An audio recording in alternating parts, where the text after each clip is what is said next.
We're going to jump in. So if I go back to the book and look at that first page right here, let's go ahead and practice drawing and labeling these three undefined terms. So we're going to start with point. Somebody yell out the definition you wrote down for point. Location. With no shape or size. A location with no shape or size. Add this to your notes. How is a point labeled? A dot. Yeah, we draw it as a dot. How do we label it or name it? It's right here. Capital letter. Write that down. And then to start your notes today, underneath your vocab or wherever you have room, go ahead and draw a rectangle just like this. Just a big empty rectangle. And we're going to draw a point inside that rectangle, and we're going to label the point capital point A.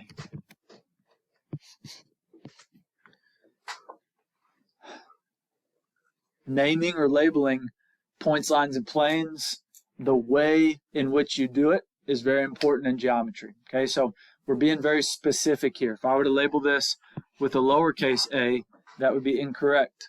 So we have to label points with capital letters. Okay. Undefined term number 2, line. Somebody go ahead and read that one out. It's right there in your notes, or it's right there on the screen. Either way. A line is made up of points and has no thickness or width. Good. There is exactly. Go ahead and finish that, Lee. There's exactly one line for every 2 points. Good. Okay, how do we name lines? There's 2 ways we can name lines. One or the other. Y'all yell them out. Well, not just this specific line, but any line. This right here. Representing 2 points in a line or a lowercase script letter.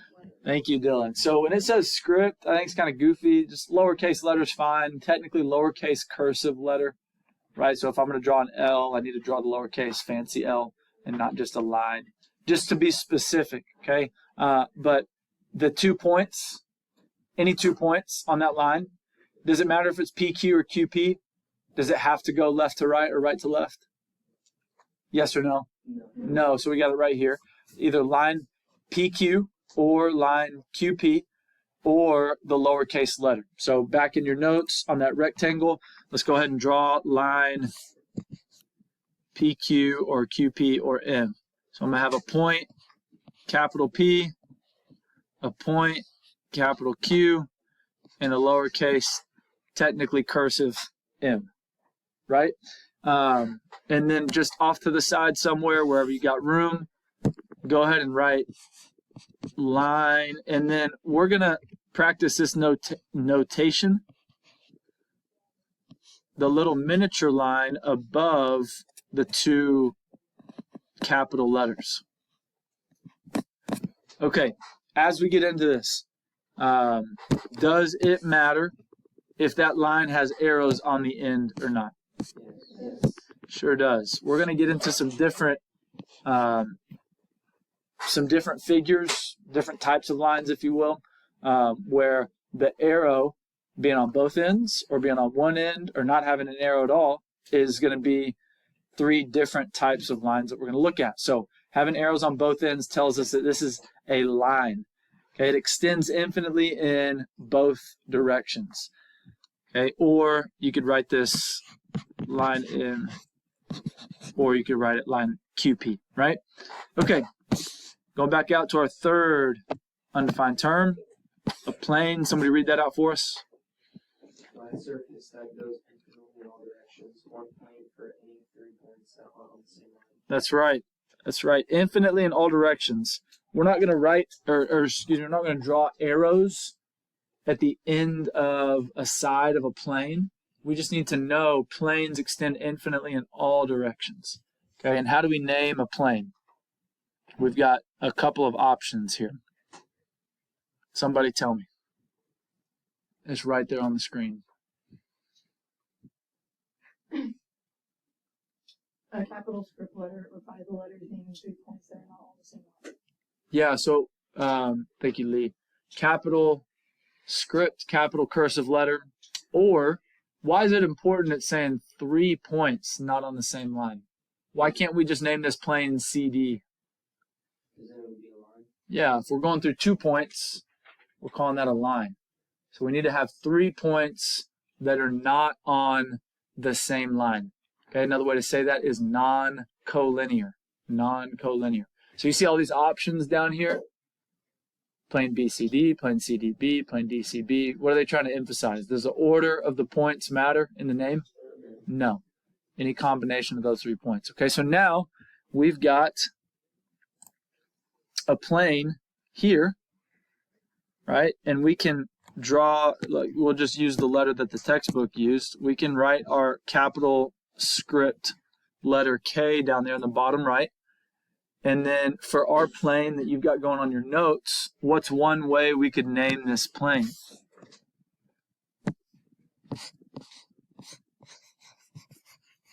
What we just saw was that we can use 3 non-collinear points to name a plane. So how can we name this plane? Go ahead, Hunter. Plane APQ. There you go. Plane A. Go ahead and write this down. This is, everybody's taking notes on this drawing we've got going here. Plane APQ. What's another way we could name it? Plane QPA, or any combination of those 3 points. What's the other way we can name a plane? Three non-collinear points, or yeah, the capital letter down there, plane K, right? Just to make sure we're all on the same page here, non-collinear means not on the same line. So what 2 points are collinear here in this drawing? What 2 points are collinear? P and Q, because they're on the same line. Point A is not on that line, so these 3 points together are non-collinear. Okay. The other term that we had, scroll down a little bit, coplanar. Coplanar, points on the same plane. So what are our coplanar points here? What points are on this plane that we just drew? AP and Q. So AP and Q are coplanar. AP and Q are coplanar. If I were to draw on this same diagram,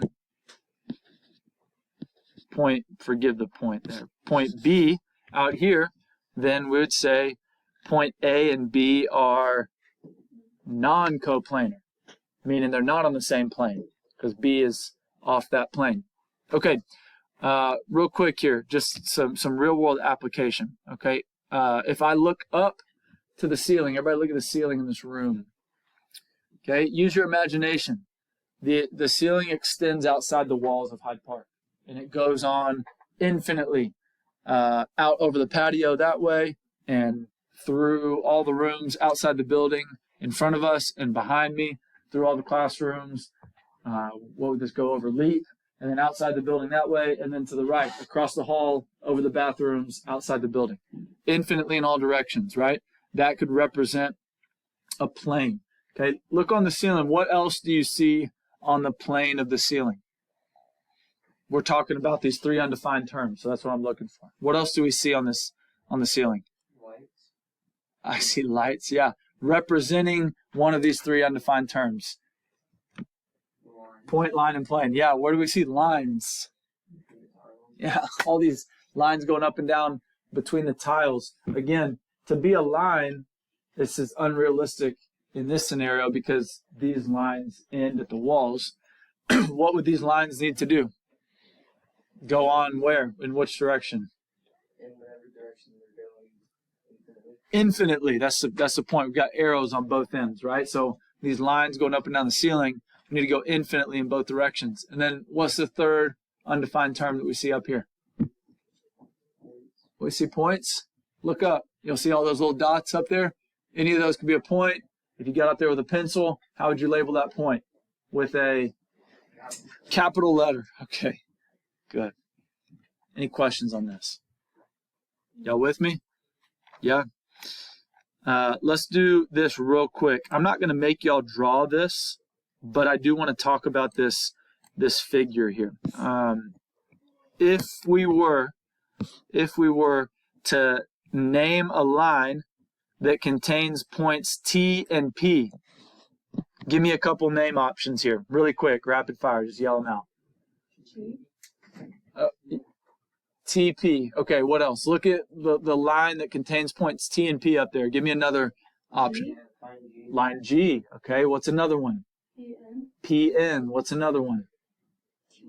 TN. Good. Okay, I heard a couple people include the letter Q there.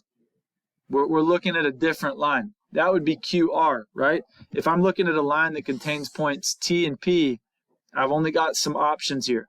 Point P, T, and N, and then line G. Is G a point on that line? How do we know that? Because it's the lowercase cursive. Lowercase cursive. So it's just the lowercase letter that names that line. That's not a point on the line. Being able to differentiate that is important, okay? And then another funky geometry thing that we need to be able to do as we look at these drawings, okay? I'm going to have you all turn back here and look at me real quick. Avery, we're using your syllabus signature sheet. You okay with that? Yeah. Okay, I stabbed a hole through it this morning. I hope you're okay with that. Okay, I apologize. So we're looking at this plane, which is this piece of paper, right? And if y'all were to look at it facing forward, and I were to stick this pin through it, okay, right now, the way y'all are looking at it, can y'all see the clicky end of the pin? Why is that? Because the paper is not see-through. It's behind the paper. So if I turn it up now, the plane of the paper, you can see the top end of the pin, right? And the bottom end of the pin. Okay? Pretty obvious, right? Does that make sense? So look back at the figure here. When I ask y'all this question, what do those dotted lines represent, do you think? Because this happens in geometry for the rest of the year. The line under the rectangle? The line under the rectangle. Anytime you see dotted lines, it's as if you're able to see through whatever that drawing is. So this is like me showing you this piece of paper right here, and it was clear. And y'all would be able to see back behind the clicky end of the pin. Does that imagery in your mind make sense? So now when I flip it upright, I can see the top end and the bottom end. On a piece of paper with that drawing, it's only two-dimensional. So how does the textbook communicate to you that that line is going up and down? Well, the dotted line is supposed to represent what's happening behind the piece of paper as if it was see-through. So if I were to ask you what line is running up and down through that plane, you would say, what line is that? How would we say that line? Line what? J. Line J, M, T, T, N, right? It's running up and down.